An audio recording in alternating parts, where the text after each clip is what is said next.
Good morning. Good morning, good morning, good morning. Good morning. Good morning. Morning, everybody. Good morning.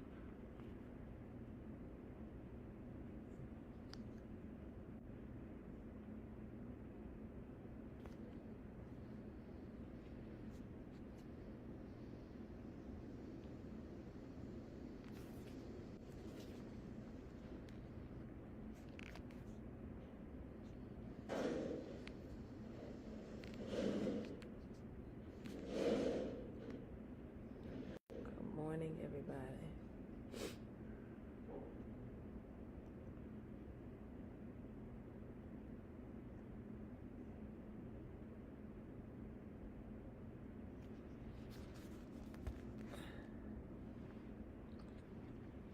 Good morning. Good morning, everybody. Hello, hello. I know this is a little out of the ordinary for me, so you must know that there is some importance to this. I want you to share, share and invite to this for me if you don't mind.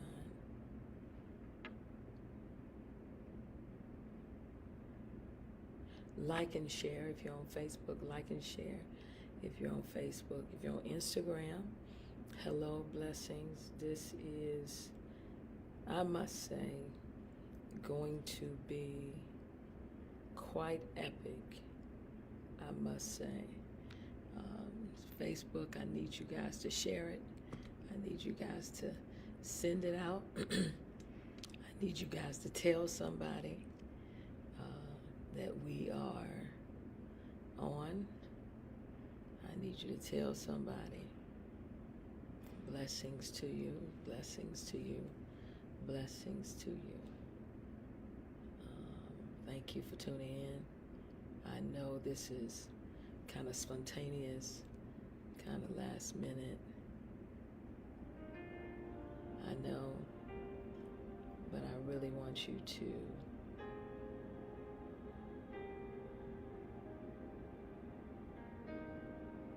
I want you to tune in. I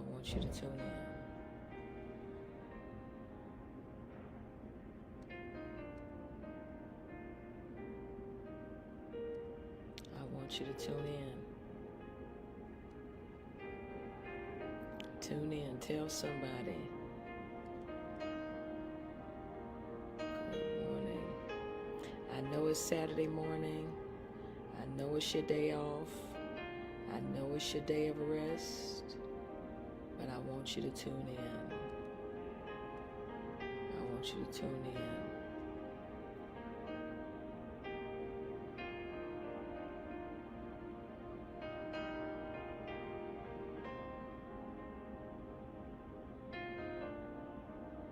I want you to tune in.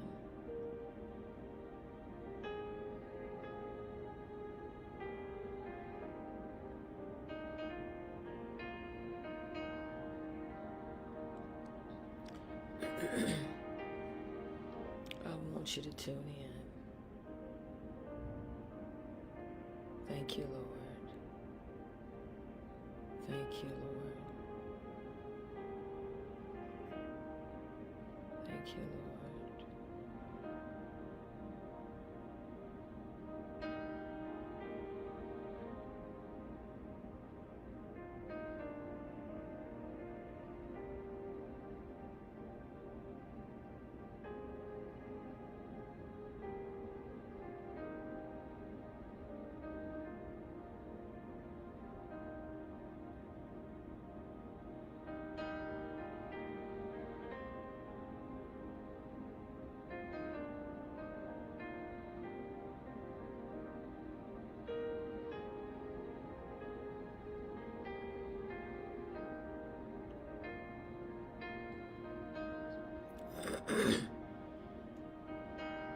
Good morning, good morning, good morning, good morning. Great morning to you.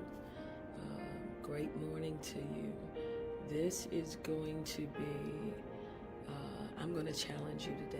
I'm going to challenge you. I'm going to challenge you in your faith. But I was just kind of pondering back and forth on whether I should do this or whether I shouldn't. And actually, this is supposed to be the allotted space for my PI, my prophetic institute students, my prophetic impartation students. I have about, the Lord has blessed us to have about 450 to 500 students.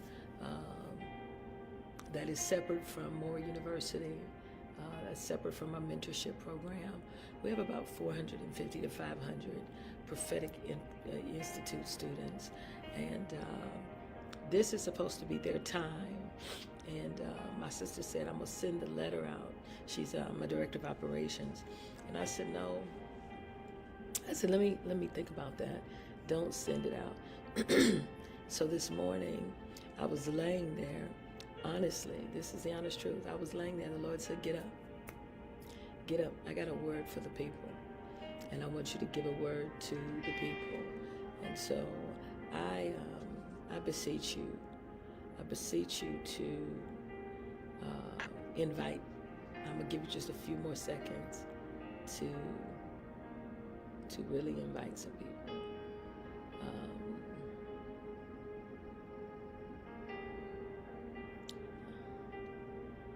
I'm literally texting people, telling them to tune in. I am.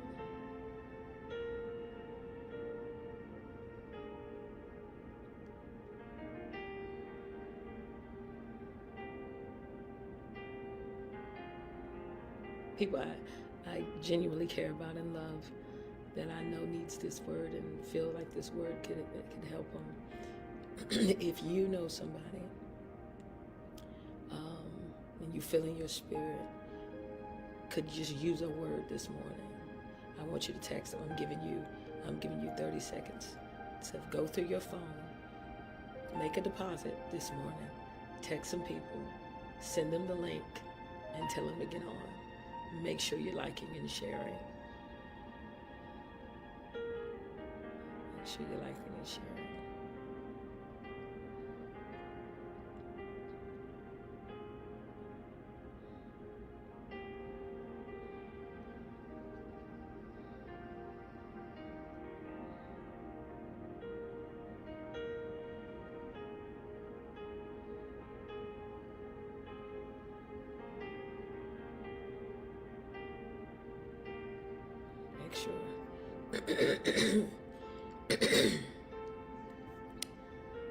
Make sure we're liking and sharing.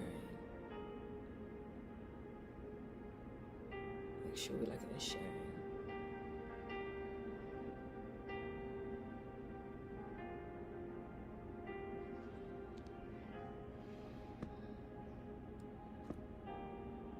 I want to.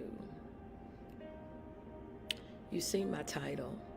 It said, you do not have the right. You saw that. You saw that it said you do not have the right. And hey, nephew, I love you. I hope y'all can hear it. Everybody can hear okay before. Just kind of give me a thumbs up or something, letting me know that you can hear okay. Please and thank you. I'm going to turn that music off just for a moment. So I just want to make sure everybody can hear. That's what I want to do. Let me, yeah. All right, so let's jump in. I know, again, this is different for me to be on at this time. And you're going to see me trying to look at both screens. All right, Father, we thank you for this is the day that you have made. We choose to rejoice and be glad in it. I honor you. I appreciate your presence. I thank you for who you are, for what you're going to do. I thank you that this deposit, this impartation is going to change somebody's life, save somebody's life, and let let somebody know that their life still has purpose. I thank you that it's not about Val, but it's all about you. You can teach this and do this much, much better than I can. And so I'm asking you to be the speaker of the house. And I give you the praise, the glory, and honor in Jesus' name. Amen. Yes, Lord, I thank you. All right, I want to talk to you. When I titled this, you do not have the right. Will, this is going to bless you this morning. I love you so much. Love you so much. It's going to bless you. And I'm asking every creative, every entrepreneur, business person, prophet, mentor, preacher, pastor, evangelist, bishop, whatever your role is in this thing that we call, in this life, in the kingdom. The kingdom is God's way of doing things. But whatever your role is, I want you to just tap in and tune in. I want you to tap in and I want you to tune in. Because this is going to be very epic. Add someone, tag someone. Here we go. And I don't know how long I'm gonna leave this up. I want to talk to you about a character in the Bible, a particular prophet in the Bible, and then I'm going to direct you to some knowledge, and hopefully. So I titled this, "You Don't Have the Right." I titled this, "You Don't Have the Right." And Dr. Val, I don't have the right to what? Let's go there, shall we? Let's go there. Most of the book of Jeremiah, contains his prophecies. Okay, most of the book of Jeremiah contains his prophecies. However, Jeremiah 20 tells us a little about his life. Okay, so most of the book is his prophecies, but Jeremiah 20 starts to reveal him, so to speak. It starts to strip him, so to speak. It starts to make Jeremiah naked in front of the audience, the reader. It starts to give us a presentation of the path, the pattern of his life. We learn that because of his gift, because of his anointing, because of what he was made, created, called to do, because of his prophecies. Watch this. What is prophecy? Prophecy is the ability to bring something into existence that does not exist. It is also to speak on behalf of God. It is to echo what heaven is saying. And so we learn that because of his prophecies, watch this, Jeremiah was put in stocks, a wooden frame with holes to lock his hand or his head, his arms, his legs, and his feet, because someone and feet of someone accused. A stock it's a wooden frame. So let me explain it. It's a wooden frame. You put your head in it, you put your arms in it, you put your feet in it, and it is someone accused or convicted of a crime. So watch this. Because he was operating in the obedience of his gift, I hope this is going to make sense. I hope y'all getting ready to catch it. Because he was operating in obedience and working his gift, I'm going to say that again. Because he was operating and walking in the obedience and the workings of his gift, Jeremiah was locked up. Jeremiah was caged up. He was put in a stock. Okay, he was put in a stock. Jeremiah prophesied against the same character that put him in stocks, but he also said things that sounded like he was discouraged about his situation. Now let me be very clear. I want to be very clear. He did exactly what the Lord wanted him to do. He said exactly what the Lord wanted him to say. But he was suffering, I'm coming, because of his obedience.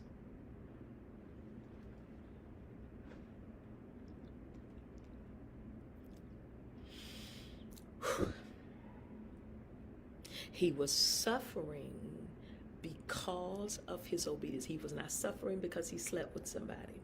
He was not suffering because he got caught committing adultery. He was not suffering because he lied. He was not suffering because he stole something. He was not suffering because he beat up, murdered somebody. He was not suffering because of what he got caught up in. He was not suffering because of manipulation or deception. He was not suffering because of thieving and robbery. He was not suffering because of anger and rage. He was not suffering because of malice, strife, or envy. He was not suffering over a generational curse. He was not suffering, y'all not hearing me this morning. He was not suffering over anything more than the fact that he gave God a yes. Let me ask all of you all that are watching right now and that have tuned in, I want to know, how many times has your obedience gotten you in trouble? How many times have you felt like you were on punishment simply because you said, yes, Lord? How many felt like, I'm coming now, how many of y'all felt like your gift was prison? Have you ever felt like you were bound in bondage, gagged, mistreated, mishandled, thrown away, given up on, betrayed because of my gift? I didn't do nothing wrong. I didn't hurt nobody. I'm over here minding my business and saying, yes, Lord. And because of what God gave me, you're not hearing me. It's not because of what I went and worked for. It ain't even, I was born with this talent, this ability, this gifting. I was born with it. I didn't ask for it. I didn't even fast for this. Come on, y'all. I wish some of y'all would tell the truth and shame the devil. To be honest, Dr. Val, if we can really be transparent in this very moment, I have tried to do everything in my power not to operate in the gift. Now, perhaps, let me be balanced. Perhaps your gift is not the prophetic. Perhaps your gift is not the preaching. Perhaps you just got something that causes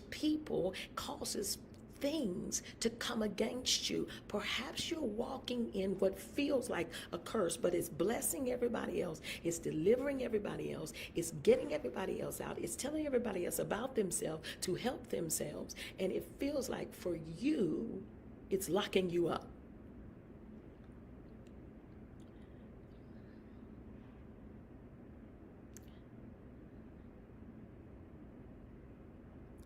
We learn about the greatness of Jeremiah's character when we read that he did not quit preaching because he said the Lord's word, watch this. He said, now watch this. Let me show you the battle. I want to quit. I want to give up. I want to throw in the towel. I want to throw it all away. I don't want to do this anymore. Watch this. But he said, there is a burning. There is a fire shut up, locked up in my bones.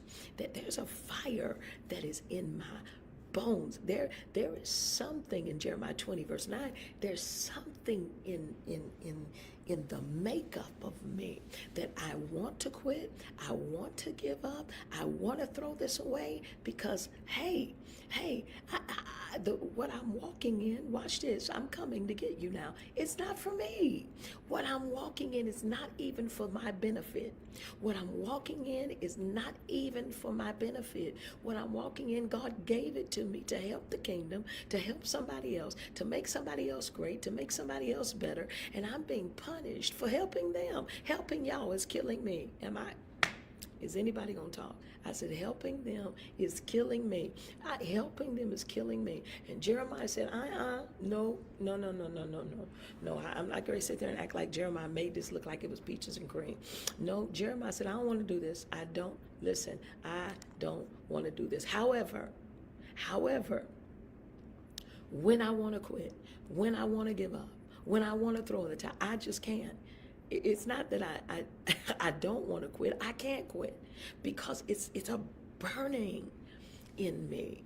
in me? What has you feeling at this point somewhat schizophrenic, somewhat all over the place? Because one minute you want to quit, the next minute you're like, I can't quit. The next minute you saying, I want to throw in the towel. The next minute you say, I can't throw in the towel. Your flesh and your spirit are at a war because you don't like the feeling, but you know what you feel.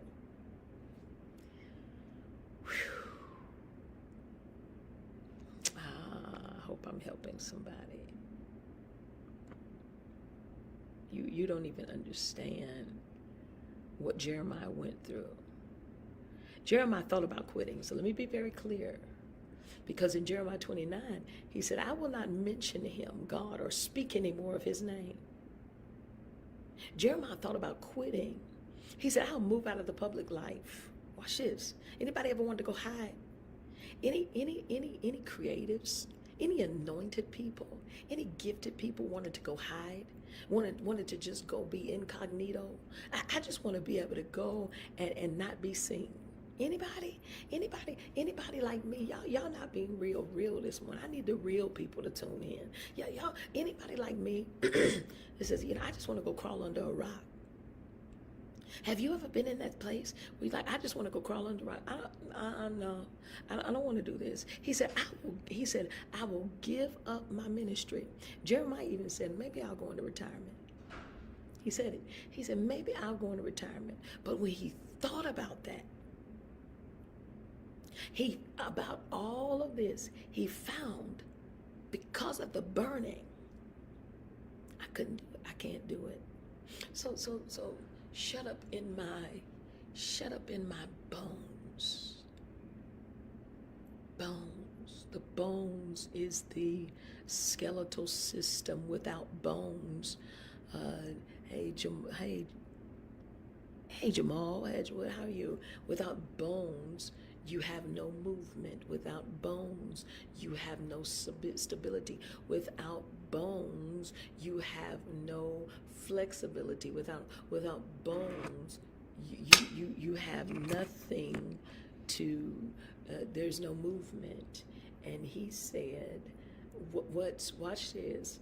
What's burning in me? If I don't operate in it, it will paralyze me. Let me say that one more time.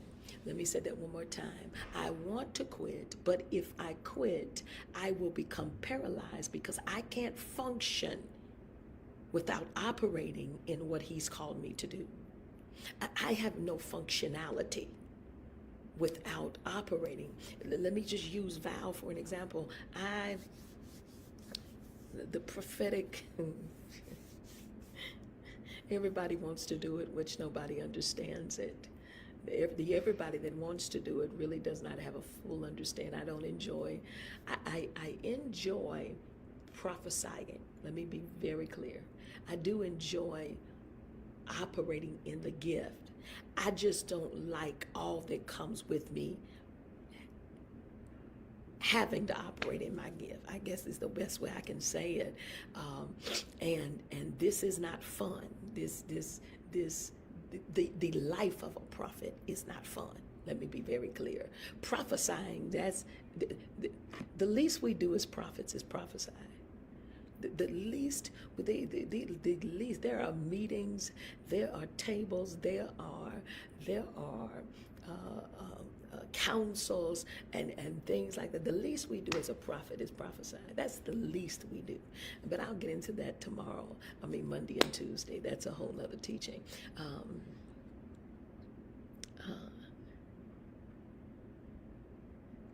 So let me say this.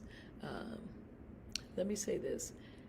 When he thought about all of this, he found out I cannot quit, and I don't want to do this. However, every time I think about, I had a conversation the other day with one of my nephews, and I said,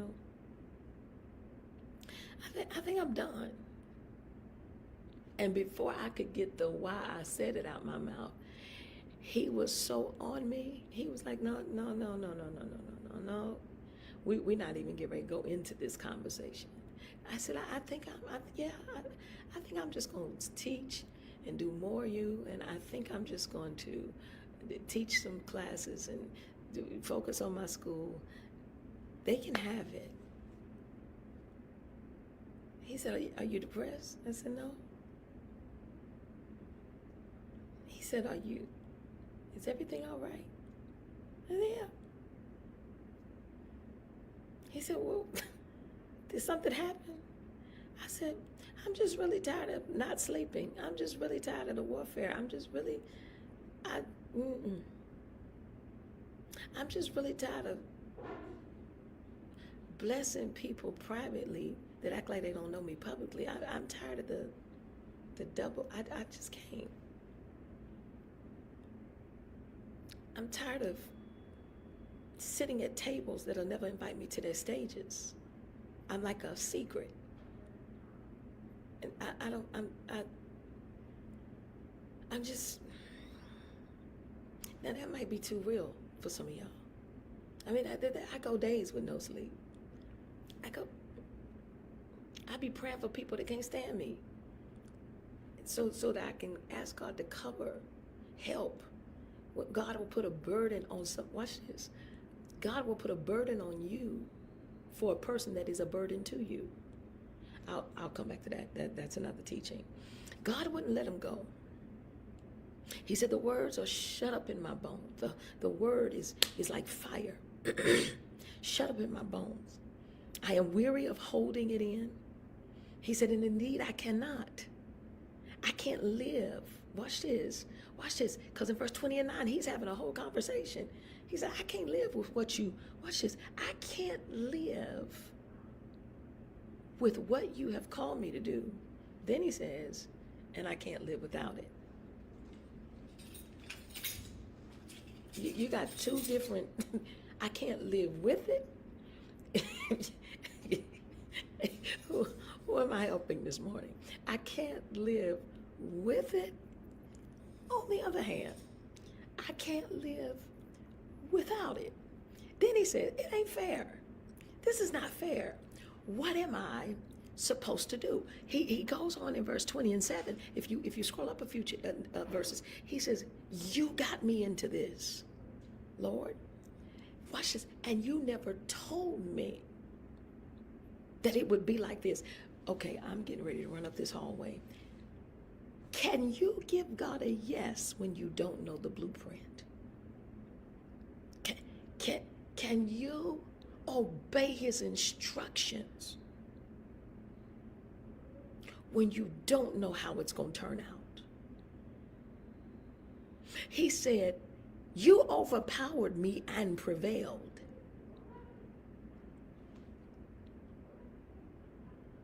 Have you ever felt like God tricked you? I feel like I've been tricked, like I've been bamboozled. Like, are you serious? Like, is this a joke? Has anybody ever felt like Ashton Kutcher?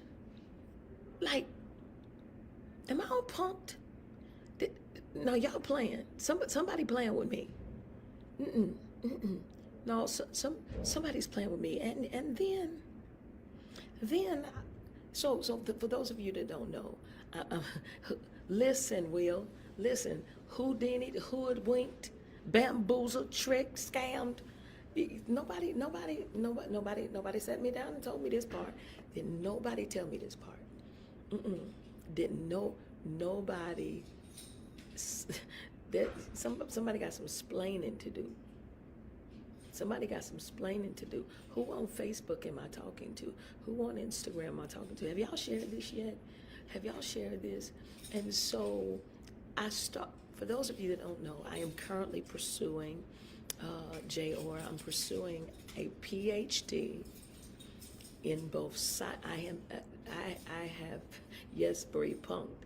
I'm on a fast track. Y'all got to pray for me because my sister was laughing at me yesterday because I was like, pray that I pass these last two projects because I don't know if I did all right. And I want to pass this class. I don't want to have to take this one class over again. But when you've been out of school for over 25 years, you forget. Especially some math stuff, you just forget. And I told my professor, I'm not going to be doing math, helping people, counseling in there. But I'm getting a PhD. I'm doing a dual major. I'm getting a PhD in psychology and psychiatry. And so we are tapped over into certain sectors of, I'm not going to get too deep into this, we are tapped over into certain sectors of cognitive thinking, persuasive thinking, dysfunctional thinking, the memory versus the mind over the matter over the mind, different things like that. And so as I was researching and looking, I come upon this reading, and there are 7 different types of doubt. There are 7 different types of doubt, and I want you to figure out which one of these, if not all of them, you can relate to. And when we're done, I pray that I'm going to plant something in you that's really going to help you. So there are 7 different types of doubt for people that don't know. Number 1, there is defective memory. Defective memory. Defective memory. It's a doubt that arises when you forget about victories, when you forget about accomplishments, when you forget about wins, when you forget about, I've been here before. Because every situation looks brand new, although you've already overcame it once. It may be a different circumstance, and if it's not new for you, I have been going around the country saying something, and I've heard Apostle Jennings say it a couple of times, and I'm just going to share it with you guys if I haven't already. There's 3 things. I know we say there's 2 things God can't do. He can't lie, he can't fail. But I am a firm believer that there's 3 things that God cannot do. God cannot lie, God cannot fail, God cannot learn. God cannot learn. He cannot learn when he's all-knowing. If he's all-knowing, there's nothing more for him to learn, which means he has seen you before. So your situation is not new to God. It's new to you, but it's not new to God. So even if you have never been here, he has fixed you before. I just said something, and I hope you caught it. I said, even if the situation is new to you, it's not new to him. He has fixed you before. Okay, so defective memory, it's when you forget about what he's already done for you, when you forget about what he's already brought you out of. Then the second type of doubt is called distorted pictures. It's called distorted pictures. It's a doubt that it rises from a distorted view, an off view, a blurry view of your future. It's your view of your future, your view of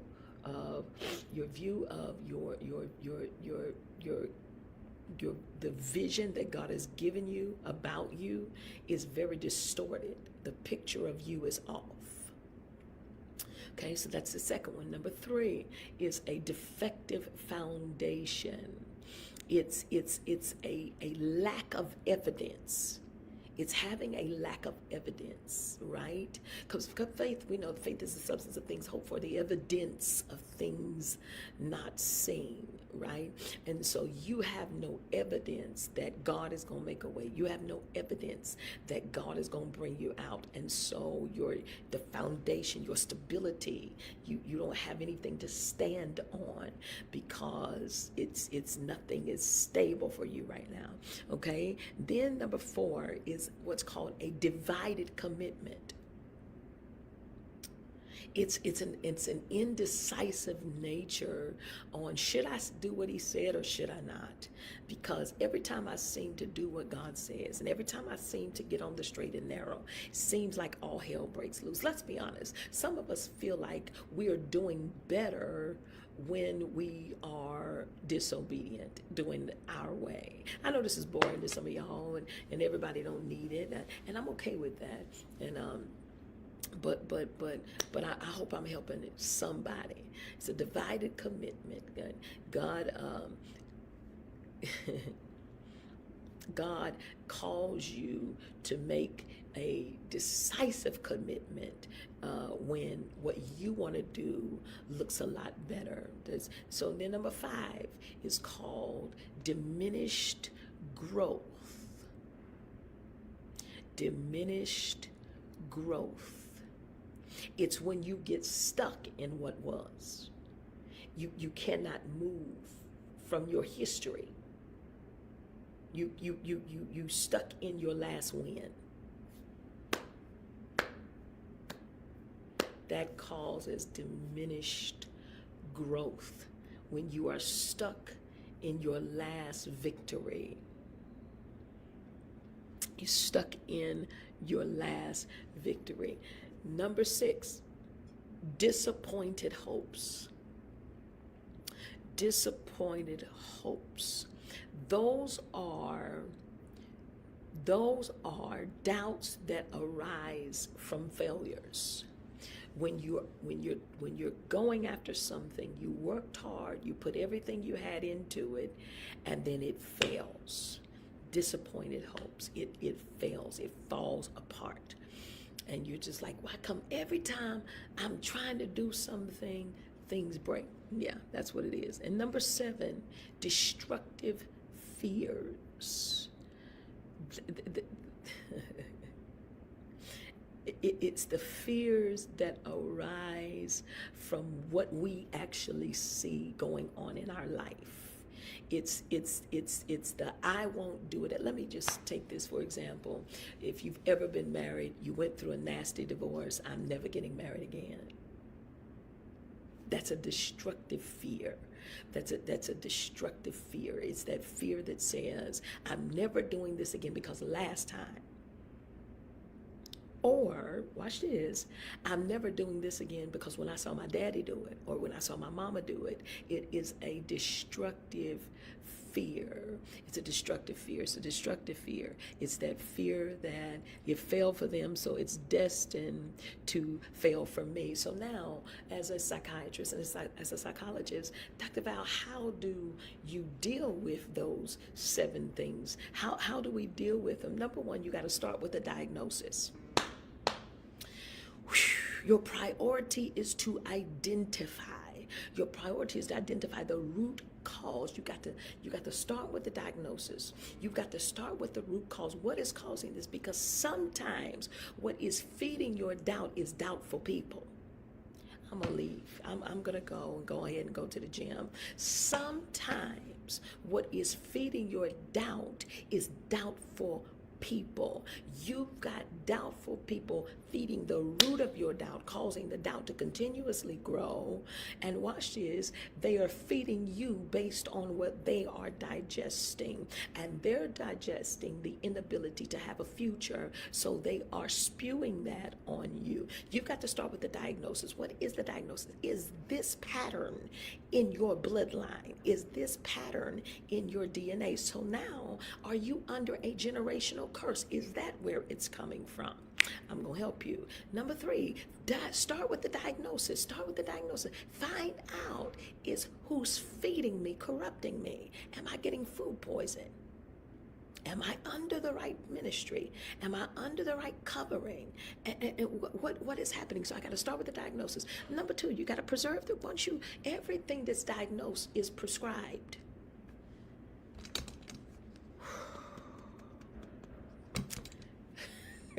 When doctors give you a diagnosis, I'm becoming a psychologist so I can find out what's wrong with you. Psychiatrist so I can prescribe and help you, to give you prescriptions.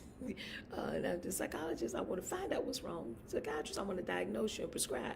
So that's the reason. So once you get the diagnosis, then comes a prescription, right? So you got to preserve the prescription and watch this. Let me help you. Oh my God, y'all not gonna like what I say. The only painkiller is discipline.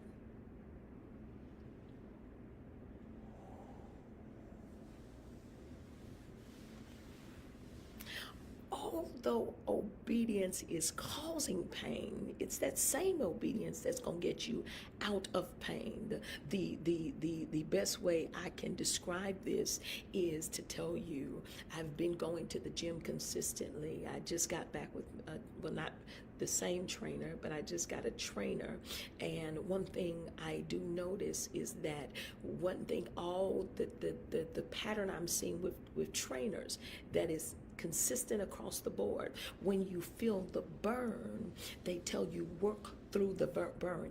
Eventually, the burn will leave. But if you keep stopping every time you feel the pain, if you keep stopping every time you feel the pain, you're always going to have to face that pain. It's not until you work through it.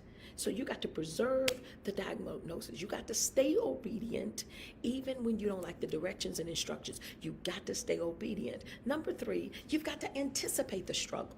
No real business owner plans a business plan without anticipating. Are you hearing me? Downfalls that are without anticipating problems, issues that could come up. It's called resolutions, called proactive resolutions, right? It's being proactive. So you've got to anticipate the struggle and say, if then what? Because let me help you. There's not an issue you can face that the Bible does not resolve.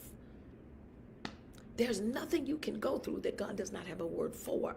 If you can anticipate it, you can dissipate it. You're not listening to me. If you can anticipate it, you can assassinate it. If you can anticipate it, you can demolish it, kill it. But until you can, you got to know this might come. But if it comes, I'm ready for you, right? So you got to anticipate the struggle. That's how you get through it. That's how you get through it. That's how you deal with it. I didn't want to hurt nobody's feelings, Bree. I didn't want to make nobody mad. But let me. God, I thank you. I thank you. I really do. I really thank you. I really thank you. I really thank you. Thank you, Lord. Whew, hold on, y'all.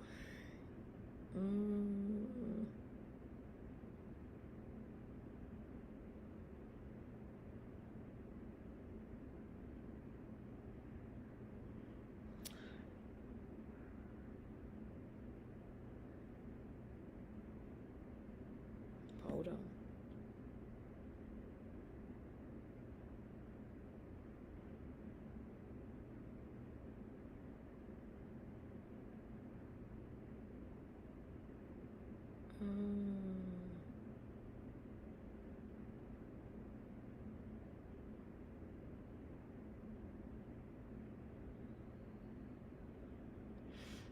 I love today because let me just go there because it's one of my favorite scriptures. So y'all just give me a second.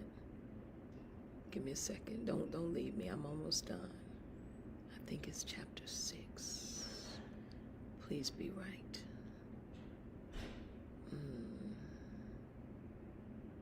Yeah, he's good. Y'all don't understand what today is. And you don't have the right to give up on what you did not decide. My mentor said something to me very profound. She said, Valerie, God designed a purpose and then went and found the person to fulfill it. She said, so before you were a person, you were a purpose. And because of that, you don't get to decide when you don't want to fulfill the purpose because it ain't yours. Let me help all of you all. You don't have the right to say, I'm not doing this anymore. You don't have the right to say, I quit. You don't have the right, because if we stop being people persuaded, we can become purpose driven. I'm going to say that again. If we can stop being people persuaded, we can become purpose driven. And a lot of your purposes are dying because you're people persuaded. You're allowing people that have no purpose or that don't understand their purpose to persuade you in abandoning and aborting yours. How can you let somebody that is a nobody persuade you into giving up on what you did not decide? What you're walking in, you didn't decide that. God decided, then he brought you. That's why I got to say this. God is not writing your story. He finished your story and then you came. I'm trying to help somebody. He's not writing your story. The Lord is writing, it's just a chapter in my story. No. He's not writing your story. He finished it. And then, ladies and gentlemen, then you came. I'm trying to get rid of that light. He finished your story. You don't have the right to give up. Who permitted you to give up on your dreams? Who permitted you to throw it all away? Who permitted you to say, I'm done? How dare you walk out and quit? You're not the only one, 1 Peter chapter 5. You're not the only one going through these times. It's that way with Christians everywhere. Go read 1 Peter chapter 5, beginning at verse number 8 through 11. Go read it. You don't have the right to quit. Who are you to tell God, I'm done? Who are you? What if every time somebody didn't do something God's way, God says, I'm done? What if we handled God the way he handled us? If you go read 1 Peter chapter number 5, verse number 8, I want you to read it in the Message Bible. It says, let me just go there real quick, and I'll remember this scripture. I'll come back to it. I just want to go there real quick because I want to read it to you so you don't think I'm lying. I know my Bible. Let me go to the Message version real quick. There it is.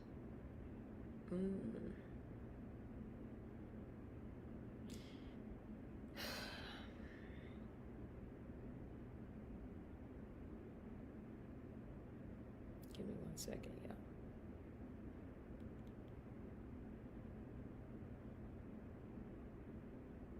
Hold on.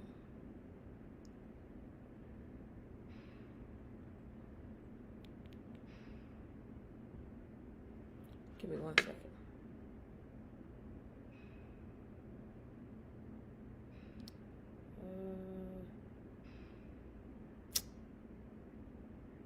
Okay.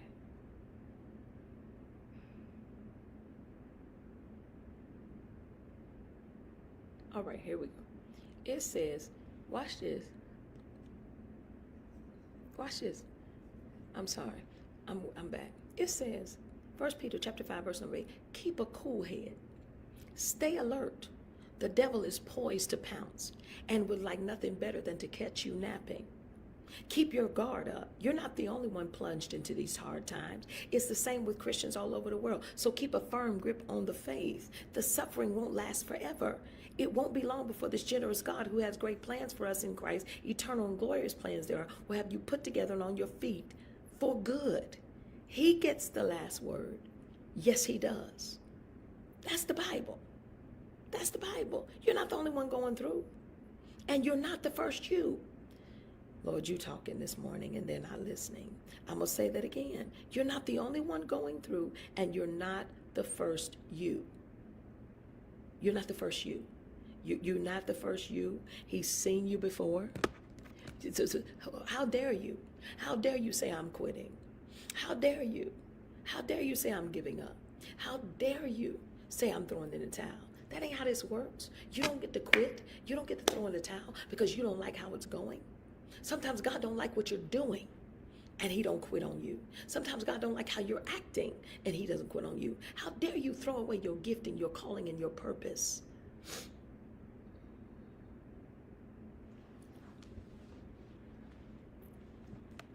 Do you know there's people in the grave that will take a bad day for another day any day?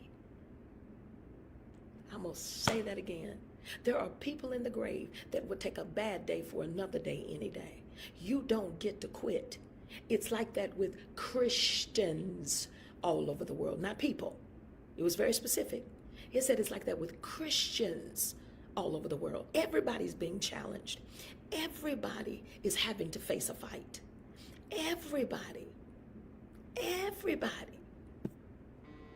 is struggling between should I and will he. Are you hearing me? But the suffering, it will not last forever.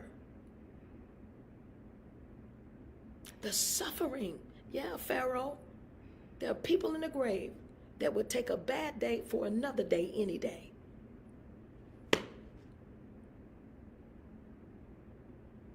And you're complaining because watch this, you're going through something, not just stuck in.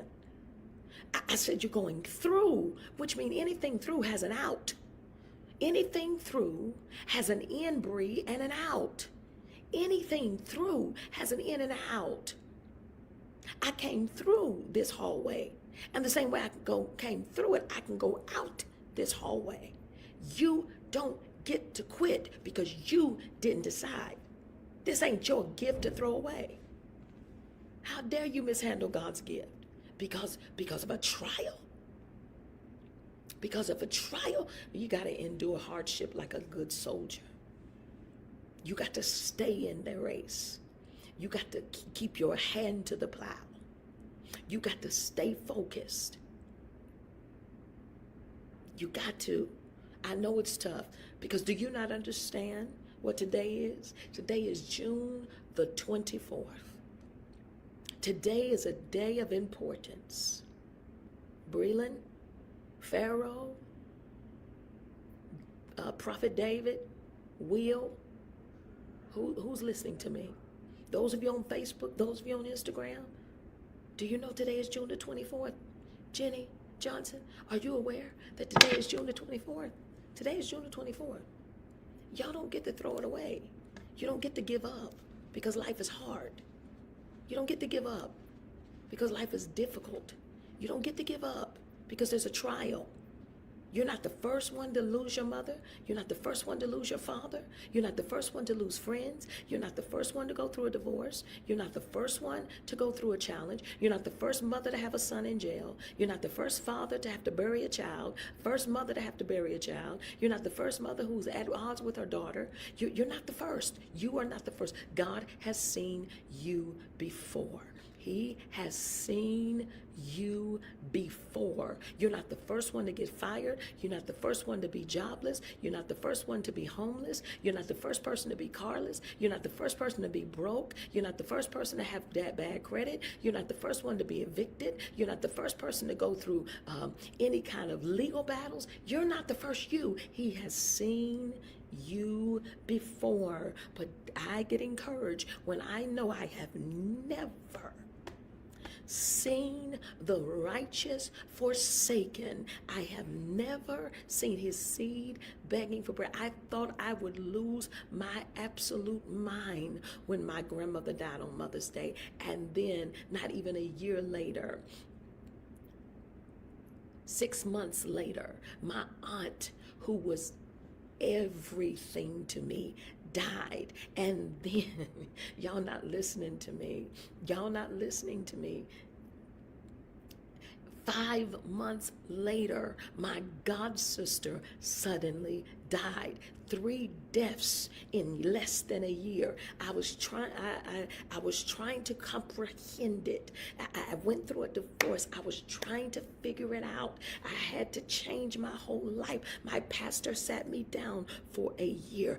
I went through the trial of my life. I had to look my life in the face. I had to admit my failures. I had to figure out what I did wrong. I had to figure out what was wrong with me. I had to figure out why me being right was so important. Why would I give up? Was I fighting to give up my right to be right? Why was I fighting that? Some of us got to give up our right to be right. Some of us got to submit. I was one day I was eating myself to death. The next day I was bulimic. The next day I was taking prescription pills. The next day I didn't want to get out the bed. The next day I was saying I'm going to commit suicide. The next day I was saying I'm just going to drive, and wherever I end up, that's where I'm going to live, and I'm going to change all my numbers, and I'm not going to tell nobody where I'm going. Yes, I've been there recently. What you see right now came from a year of laying on the couch, sitting with a prophet, being prayed for every day, going through purging. Y'all not hearing me? Going through deliverance, having to face truths that I had been lying about for over 20 years. I've been where you are, but I've never seen the righteous forsaken. I have been there. I've been embarrassed. I have been lied on. Yes, I have. Trust has been broken.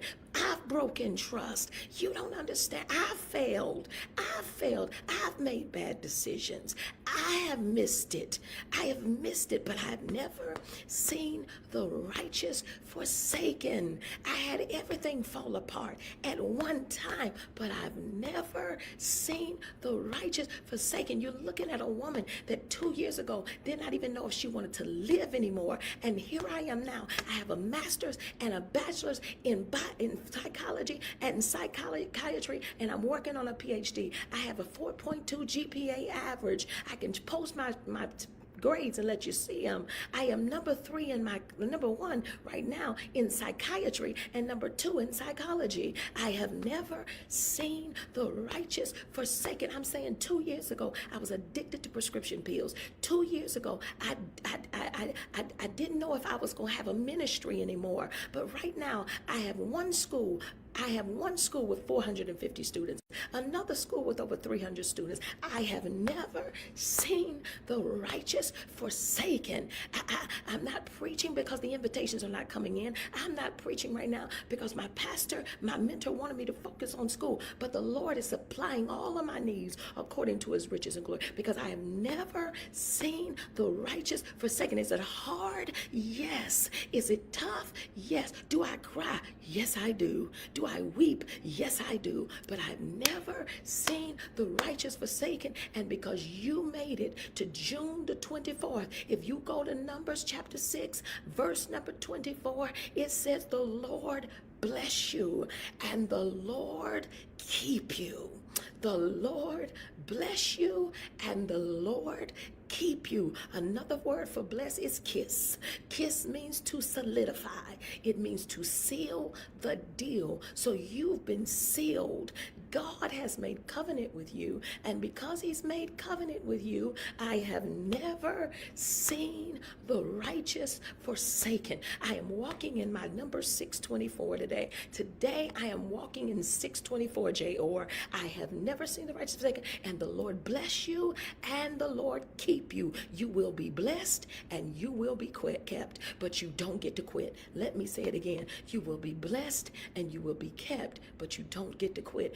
You will be blessed and you will be kept, but you don't get to quit. You don't get to quit. 624. The Lord bless you and keep you. You're blessed and you're kept. Blessed and kept. So for the rest of the day, when people ask, how are you doing? I'm blessed and I'm kept. Because if you be honest, the seasons have been worse than this. If you be honest, there are days that have been worse than this.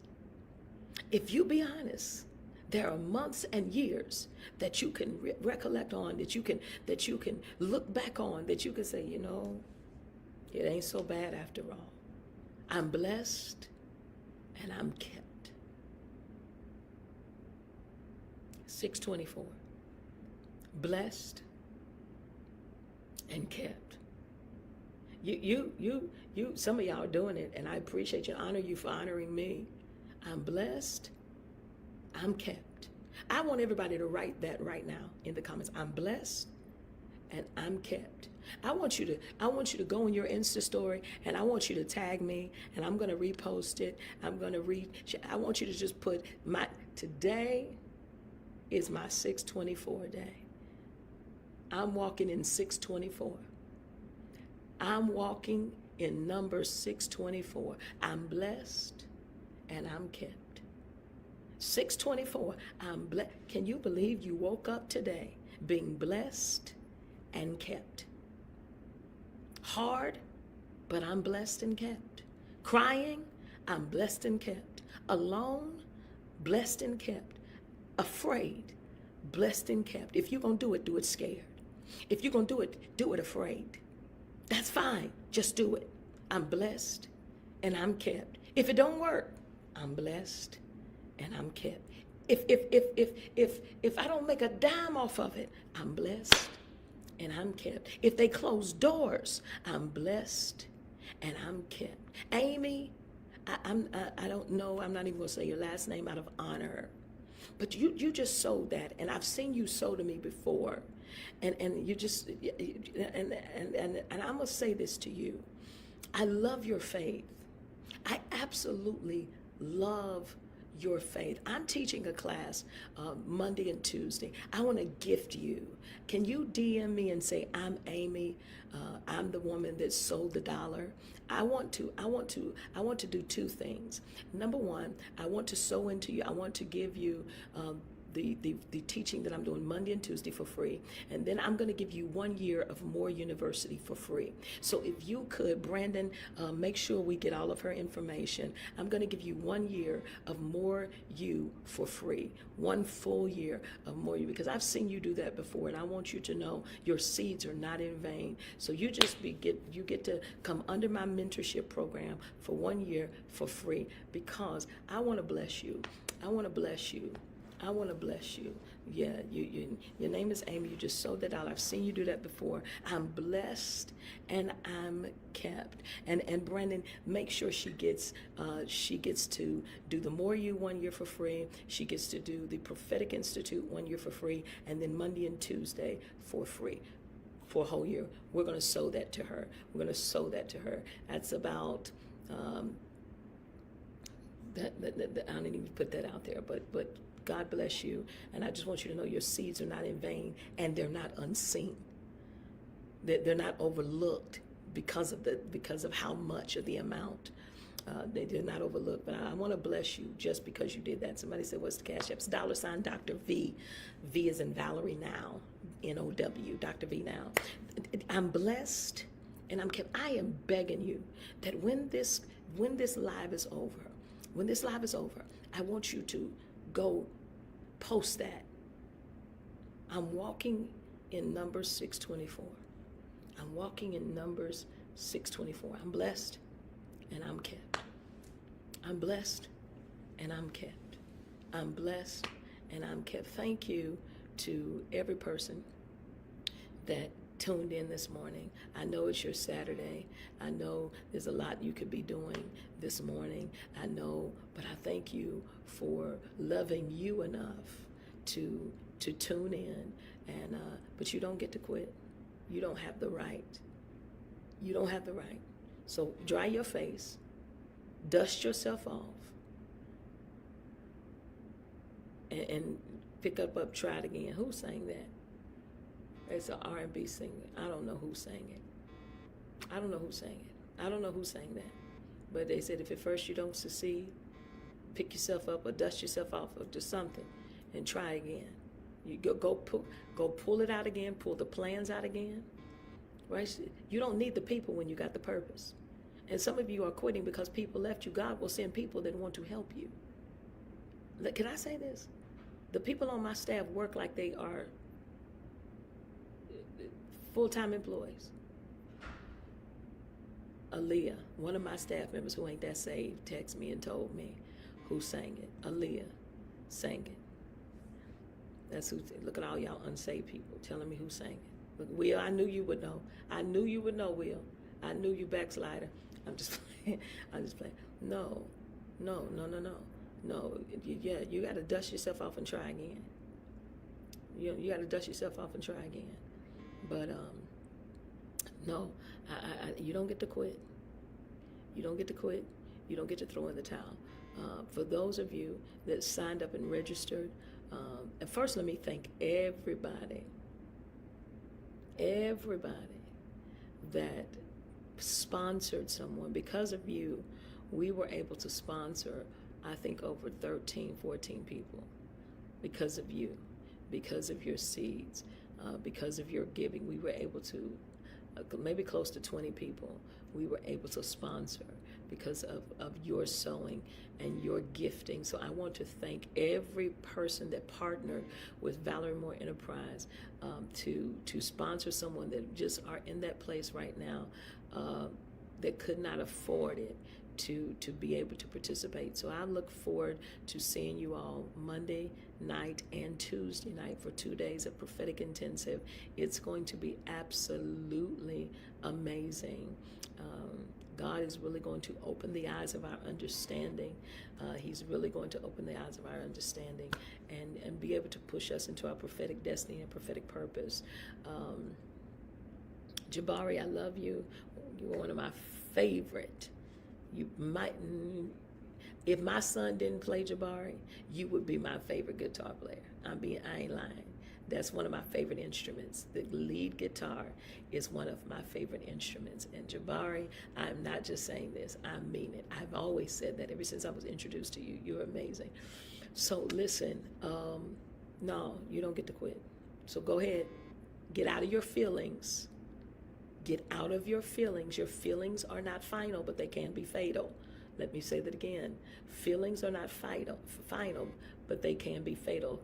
Feelings and fear, you operating out of your feelings and operating out of your fear, they are twins. Feelings and fear. Fear is false evidence appearing real. That's what it is. It's false evidence appearing real. But some of you all are operating out of your feelings, and it's going to affect your future. And sometimes people have to hurt your feelings, like I hope I did this morning. Your feelings have to be hurt so your future is not affected. Yeah, sometimes your feelings have to be hurt so your future is not affected. And so I pray that this word bless you. I pray that this word bless you. I pray that this word bless you, but I need you to pick it up and try it again. I don't care who left. God will send people. And I was saying, my staff, none of them, I bless them. Let's not get it twisted. I take good care of them, but none of them are on payroll right now. But what I told them was, if you stick with me, we gonna get there, and I'm gonna take care of them, and I'm gonna take care of them well. I have an amazing team, and God will send you people. Watch this. You cannot hire people to work for you that want your life.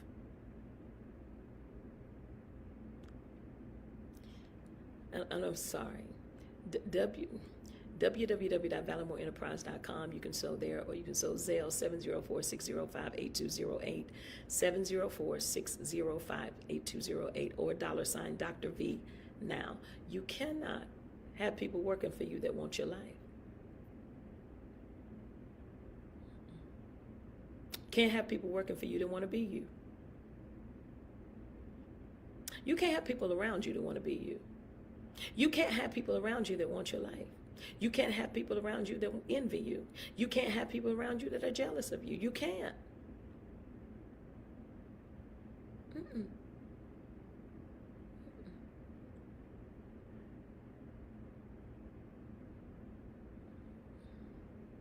I tell my staff, when we go places, if all the administration of the church know your name, you did something wrong. The only person that should know you is the point of contact. If your pastor know you, first lady know you, the assistant know you, the deacons, the elders, the ministers, everybody in the church know you, you are too loud and too seen. Everybody should know you. What are you doing? What are you doing? Don't hire people to shake hands with everybody.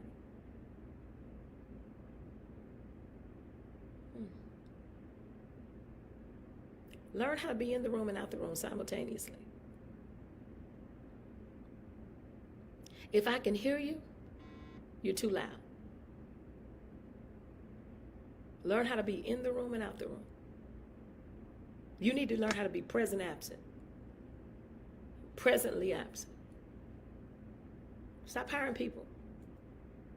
They're shaking hands with all the bishops and elders and deacons and saints and friends. Stay back. And let me help you. It doesn't degrade the assistants. It just keeps them on guard. You can't guard me. You can't guard me while you out here networking. You can't guard me and network. Stay back. Get you the right team. You can't hire people. You can't hire people that's gonna use you to come up. No. Somebody asked my son Darren, why don't you ever post your mom? Like, we didn't know that was your mom. We didn't know your mom. Because people can't kill what they don't know. And he knows who we are. We know who we are. I'm prophetess to the world. I'm mom to him. He gets it. He gets it. You need to get people to, I ain't keeping you a secret. I'm keeping us safe. You have to, you're too loud. We know everything about you. You're too loud. You got to learn to guard. You got to learn to guard. If everybody in your circle, all y'all on the same page, let me do this for Will. Everybody on the same page, cover this. That's for all the men that's got issues. We just cover. Hold on. All right. You make sure you're in a circle, not a cage. Make sure that your surroundings are not surveillance. Yeah, you got to secure the perimeter. You got to. You got to. God will send you the right team when you give him a real yes. God is sending help. Can I say that? God is sending help. God is sending help. Well, thank y'all for listening. I got to go. I got to go to the gym now, the place I hate. I got to go to the gym. But if you have not registered, I want you to go ahead and register. Monday and Tuesday is going to be phenomenal. It's going to be amazing. And so I want you to go register right now because I have very limited space because I want it to be intimate. I have very limited space. And I opened it up to my mentorship first. So I just want you to know. I opened it up to my mentorship first. But thank you to everybody that's sowing. I speak the blessings of the Lord, but it's your 624. If you don't sow nothing else, you need to sow 24. If you don't sow nothing else, sow 24. Because you got to tell people today, I seeded for this day. Hey, Purvis, I love you. I seeded for this day. I seeded for this day. The Lord blessed me and kept me. I'm blessed and I'm kept. I'm blessed and I kept. Well, I absolutely love you, and there's absolutely nothing that you can do about it. Nothing you can do about it. Absolutely nothing you can do about it. In the meantime, while you're on your way and you're going through your day, I want you to go to the top because the bottom is extremely full. God bless you. Thank you for everybody that sowed. I love you so much, and I want you to have a perfect day. God bless you.